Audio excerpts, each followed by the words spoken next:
আসসালামু আলাইকুম। প্রিয় দর্শক, অন্যমঞ্চের আলাপচারিতায় আপনাদের সকলকে আমন্ত্রণ জানাচ্ছি। বাংলাদেশে জোর জল্পনা চলছে শেখ হাসিনা দেশে ফিরবেন পশ্চিমা কূটনীতিকদের প্রত্যক্ষ নজরদারিতে। একরকম বলতে গেলে তারেক রহমান সরকারের মনে কোনো অসৎ উদ্দেশ্য যদি থাকেও শেখ হাসিনা দেশে ফেরার পর তাকে নিয়ে কি করা হবে সেই বিষয়ে তো সেরকম কোনো অসৎ উদ্দেশ্য থাকলেও তার করার কিছু নেই। একই রকম আরেকটি জোর জল্পনা 2027 অক্টোবরের মধ্যে নতুন করে নির্বাচন হবে আওয়ামী লীগকে নিয়ে। সেই নির্বাচনে আওয়ামী লীগ ক্ষমতায় আসুক, এটাই চায় এখন আমেরিকা সহ সমগ্র পশ্চিম দুনিয়া, এমনকি রাশিয়াও এটাই চাইছে। আর ভারত যে শেখ হাসিনাকে চায় এটা তো বলাই বাহুল্য। গত 5 আগস্ট দিল্লিতে প্রেস কনফারেন্সে শেখ হাসিনাকে রীতিমতো উৎফুল্ল দেখাচ্ছিল এই কারণেই। এই জল্পনার বাস্তব ভিত্তির ব্যাপারে কোনো প্রকাশ্য তথ্য আমার হাতে এই মুহূর্তে নেই, সেটা দিতে পারবো না, থাকা সম্ভব নয়। কারণ কূটনীতিতে সবকিছু একেবারে লিখিত পড়িত হয় না। কূটনীতিতে চোখের সামনে যা ঘটে, চোখের আড়ালে ঘটে তার অনেক বেশি। আর কথায় আছে, যা রটে তার কিছু তো ঘটেই। সুতরাং জল্পনা বলে উড়িয়ে না দিয়ে দেখা যাক সত্যিই কি কোনো বাস্তব ভিত্তি আছে এমন জল্পনার। যদি থাকে তো কি সেই বাস্তব ভিত্তি? এই আলোচনার দুটি অংশ। এক, পৃথিবীর কোন কোন দেশ কেন হাসিনাকে ফেরাতে চাইছে, এবং দ্বিতীয় অংশ, বাংলাদেশের সাধারণ মানুষ যে জল্পনা করছে তারাও কি চায় হাসিনা দেশে ফিরুন, তিনি ক্ষমতায় আসুন। কেন চায়? শেখ হাসিনার দেশে ফেরা, পশ্চিমা ডিপ্লোম্যাটদের পর্যবেক্ষণ এবং 2027 সালের মধ্যে সব দলের অংশগ্রহণের সম্ভাব্য নির্বাচন নিয়ে রাজনৈতিক বিশ্লেষণে নানা জল্পনা কল্পনা তৈরি হয়েছে। গত 5 আগস্ট দিল্লিতে আয়োজিত ভার্চুয়াল প্রেস ইন্টারঅ্যাকশনে শেখ হাসিনার বক্তব্য এবং ডিসেম্বরের মধ্যে দেশে ফেরার ঘোষণা এই আলোচনাকে নতুন মাত্রা দিয়েছে। এই ধরনের জল্পনা কল্পনা তৈরি হওয়া বা রাজনৈতিক অঙ্গনে তা আলোচনার কেন্দ্রবিন্দুতে আসার পেছনে থাকে অনেক ভৌগোলিক, রাজনৈতিক, কৌশলগত কারণ। আন্তর্জাতিক পরাশক্তি যারা মাত্র 2 বছর আগে অনেক ষড়যন্ত্র করে ক্ষমতাচ্যুত করেছিল শেখ হাসিনাকে, তারা যদি আবার এখন সেই শেখ হাসিনাকে ক্ষমতায় ফিরিয়ে আনতে চায় তাহলে মানতেই হবে বড় কিছু পরিবর্তন ঘটে গেছে। বিকল্প সরকারের কাছে যে প্রত্যাশা ছিল সেটা পূরণ হয়নি, এটা একটা বড় কারণ। পশ্চিমা শক্তি কেন চলে গিয়েছিল শেখ হাসিনার বিরুদ্ধে? কারণ তাদের অভিযোগ ছিল শেখ হাসিনার আমলে যেসব নির্বাচন হয়েছে সেটা অস্বচ্ছ নির্বাচন। তিনি গণতন্ত্রের অপব্যবহার করে ক্ষমতা আঁকড়ে রেখেছেন, এই ছিল অভিযোগ।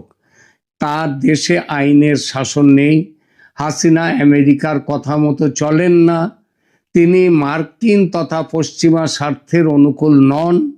সুতরাং যে মেটিকুলাস ডিজাইনের কথা স্বয়ং বলেছেন ইউনূস, সেই ডিজাইন পশ্চিমের পরাশক্তিরা মিলেমিশে কার্যকর করেছিল বাংলাদেশে, এটা অনেকেরই দৃঢ় বিশ্বাস। শেখ হাসিনা চলে গেলেন, তারপর কি হলো? মার্কিন যুক্তরাষ্ট্র, ইউরোপীয় ইউনিয়ন সাধারণত একক কোনো দলের প্রতি বা ব্যক্তির প্রতি সমর্থন দেওয়ার চেয়ে রাজনৈতিক প্রক্রিয়ার আন্তর্জাতিক গ্রহণযোগ্যতা ও তার স্থায়িত্ব নিশ্চিত করতে বেশি আগ্রহী। যে কোনো নির্বাচন যদি দেশের অন্যতম বড় রাজনৈতিক দলকে সম্পূর্ণ বাইরে রেখে অনুষ্ঠিত হয়, যেটা তারা বলেন 2024 এবং তার আগের নির্বাচনেও বিএনপিকে বাইরে রেখে হয়েছিল বলে তাদের অভিমত। সুতরাং সেটা যদি হয়ে থাকে তাহলে আন্তর্জাতিক মানদণ্ডে সেসব নির্বাচন প্রশ্নবিদ্ধ হয়। পশ্চিমা কূটনীতিকদের নজরদারির বিষয়টি মূলত একটি গ্রহণযোগ্য ও সহিংসতামুক্ত নির্বাচনের কাঠামোর ইঙ্গিত হিসেবে বিশ্লেষকদের আলোচনায় উঠে এসেছে এবার। সেজন্যই তারা শেখ হাসিনাকে ফেরত নিয়ে যেতে চাইছেন, তার নিরাপত্তাও দেবেন এবং সেই সঙ্গে আগামী নির্বাচনটাও যাতে স্বচ্ছভাবে হয়, অন্তর্ভুক্তিমূলক সবাইকে নিয়ে হয়, সেই ব্যাপারটাও তারা দেখবেন। রাশিয়ার ক্ষেত্রে এটা কি? রাশিয়ার অর্থনৈতিক ও অবকাঠামোগত স্বার্থ বাংলাদেশের রূপপুর পারমাণবিক বিদ্যুৎ কেন্দ্র সমেত রাশিয়ার একাধিক বড় বিনিয়োগ রয়েছে। মস্কো সব সময় রাজনৈতিক ধারাবাহিকতা ও এমন এক সরকারের উপস্থিতি পছন্দ করে যা বিগত চুক্তিগুলোর বিশ্বস্ততা বজায় রাখে। ভারতের নিরাপত্তাগত কৌশলগত অবস্থানটা কি? ভারত দীর্ঘমেয়াদে তার পূর্ব সীমান্তে একটি বন্ধুত্বপূর্ণ ও স্থিতিশীল সরকার দেখতে চায়। ঐতিহাসিকভাবে আওয়ামী লীগের সাথে ভারতের গভীর নিরাপত্তা ও রাজনৈতিক সম্পর্ক রয়েছে। দিল্লি বিশ্বাস করে যে আঞ্চলিক সন্ত্রাসবাদ দমন এবং উত্তর পূর্ব ভারতের নিরাপত্তার স্বার্থে বাংলাদেশে একটি স্থিতিশীল রাজনৈতিক সমঝোতা জরুরি। শেখ হাসিনার পতনে ভারত ও রাশিয়ার কোনো ভূমিকা ছিল না, ওটা ছিল একান্তভাবেই আমেরিকা ও পশ্চিমা শক্তির খেলা। কিন্তু শেখ হাসিনার পতনে পশ্চিমা শক্তি যা চেয়েছিল তা তো পেলই না, উল্টে অবস্থা আরো খারাপ হলো। আইনের শাসন একেবারে ভেঙে পড়ল। স্বচ্ছ ও সুস্থ গণতন্ত্র যতটা ছিল শেখ হাসিনার আমলে, সেটাও চলে গেল ইউনূসের আমলে। অক্ষম প্রশাসনে দেশের অর্থনীতি মুখ থুবড়ে পড়ল। বিচার বিভাগ আক্রান্ত মবক্রেসির হাতে। মব যাকে খুশি তাকে মারছে, বিচার নেই। সংবাদপত্রের স্বাধীনতা নেই। নতুন বিপদ হলো ধর্মীয় মৌলবাদের প্রচণ্ড বিস্তার এবং আমেরিকার চাওয়াকে অগ্রাহ্য করে চীনের সঙ্গে অতিমাত্রায় দহরম মহরম। আর এসবের এই সব কিছুর নিট রেজাল্ট, চীন বাদে সমস্ত পরাশক্তি একজোটে সিদ্ধান্ত নিয়েছে বাংলাদেশকে বাঁচাতে শেখ হাসিনাকে চাই। বড় কারণ আওয়ামী লীগের দীর্ঘ ট্র্যাক রেকর্ড, দৃঢ় ও শক্ত ভোট ব্যাংক।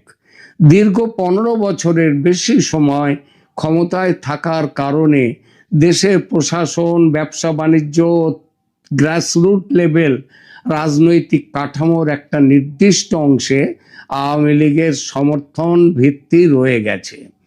রাজনৈতিক বিশ্লেষকদের মতে একটি বৃহৎ জনগোষ্ঠীকে দীর্ঘকাল রাজনৈতিক প্রক্রিয়ার বাইরে রাখলে তা দেশে স্থায়ী রাজনৈতিক অস্থিতিশীলতা বা চরমপন্থার জন্ম দেবে। আইনি প্রক্রিয়া ও আন্তর্জাতিক পর্যবেক্ষণ, শেখ হাসিনার সমর্থক ও বেশ কিছু আন্তর্জাতিক বিশ্লেষক নিরপেক্ষ, তারাও মনে করেন আইনি লড়াই ও আন্তর্জাতিক কূটনৈতিক মধ্যস্থতার মাধ্যমে একটি মধ্যবর্তী সমাধানের রাস্তা খোঁজা হতে পারে, যেখানে সরাসরি ক্ষমতা হস্তান্তর না হলেও রাজনীতিতে অংশগ্রহণের সুযোগ তৈরি হতে পারে। শেখ হাসিনাকে কেন্দ্র করে এসব জল্পনার মূল কারণ হলো ভূ রাজনৈতিক শক্তিগুলোর নিজেদের কৌশলগত নিরাপত্তা নিশ্চিত করার ইচ্ছা এবং বাংলাদেশে একটি স্থায়ী ও গ্রহণযোগ্য শাসন ব্যবস্থা গড়ে তোলার বৈশ্বিক তাগিদ। সারা বিশ্ব জুড়ে এই তাগিদ। বোঝা গেল কেন পশ্চিমা বিশ্ব চাইছে যে শেখ হাসিনা ক্ষমতায় ফিরুন। আর ক্ষমতায় ফিরতে গেলে একটি নতুন নির্বাচনের দরকার, কারণ তারেকের মেয়াদ তো সেই 2031 সাল পর্যন্ত। ততদিন অপেক্ষা করতে হলে দেশের সর্বনাশ হয়ে যাবে।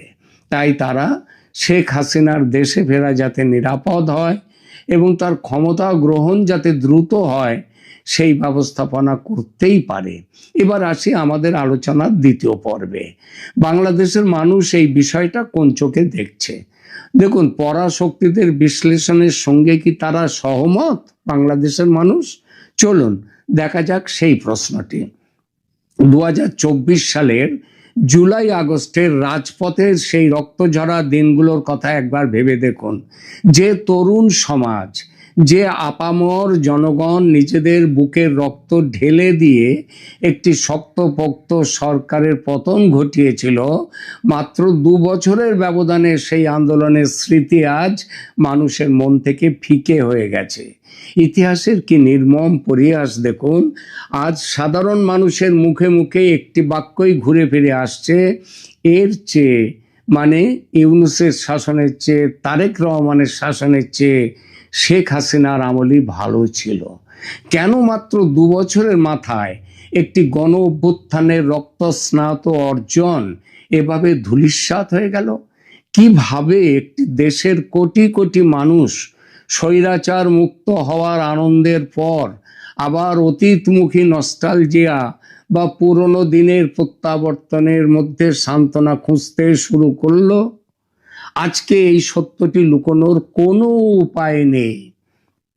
আজ আমাদের অত্যন্ত সোজা সাপটা ভাষায় এই গণ হতাশার নেপথ্য কারণগুলো বিশ্লেষণ করতে হবে, এবং সেটা বিশ্লেষণ করলে আমরা জানতে পারবো, বুঝতে পারবো কেন পশ্চিমা শক্তির এবং অন্যান্য পরাশক্তিদের যে পরিকল্পনা বাংলাদেশকে নিয়ে, অর্থাৎ শেখ হাসিনাকে ফিরিয়ে এনে নতুন নির্বাচনের ব্যবস্থা করে আবার যাতে ক্ষমতা তার হাতে ফেরে, সেই ব্যবস্থা কেন দেশের মানুষ সমর্থন করছে সেইটা বলা।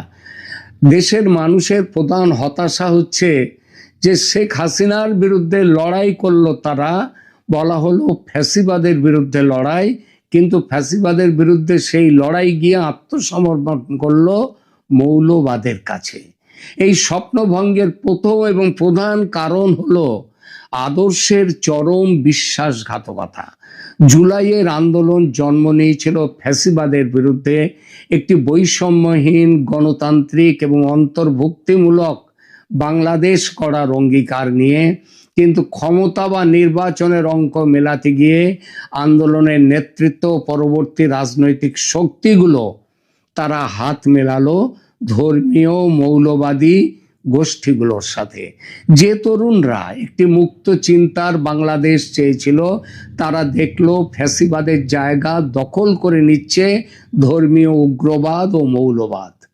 জামাতে ইসলামী সহ চরমপন্থী গোষ্ঠীগুলোর সাথে প্রকাশ্য অপ্রকাশ্য নির্বাচনী জোটে জড়িয়ে আন্দোলনকারীরা প্রমাণ করলো তাদের কাছে ফ্যাসিবাদ বিরোধিতা কোনো নৈতিক অবস্থান ছিল না, তা ছিল কেবলই ক্ষমতা দখলের সিঁড়ি। তারা স্বাধীনতার কথা বলে স্বাধীনতা বিরোধী শক্তির কাছেই নিজেদেরকে সমর্পণ করলো। সাধারণ মানুষ দেখলো এক অত্যাচারী শাসকের বিদায়ের পর সমাজের রন্ধ্রে রন্ধ্রে মৌলবাদের বিস্তার ঘটছে, ব্যক্তি স্বাধীনতা খর্ব হচ্ছে এবং নতুন করে ভয় ও ভীতি ছড়িয়ে দেওয়া হচ্ছে। ফ্যাসিবাদের বিপরীতে মৌলবাদকে গ্রহণ করাটা জনগণ মেনে নেয়নি, মেনে নেওয়া যায় না, কারণ এটা আরো বড় পাপ। দ্বিতীয়ত, নেতৃত্বের পচন, দুর্নীতি এবং অন্তর্বর্তী সরকারের ব্যর্থতা।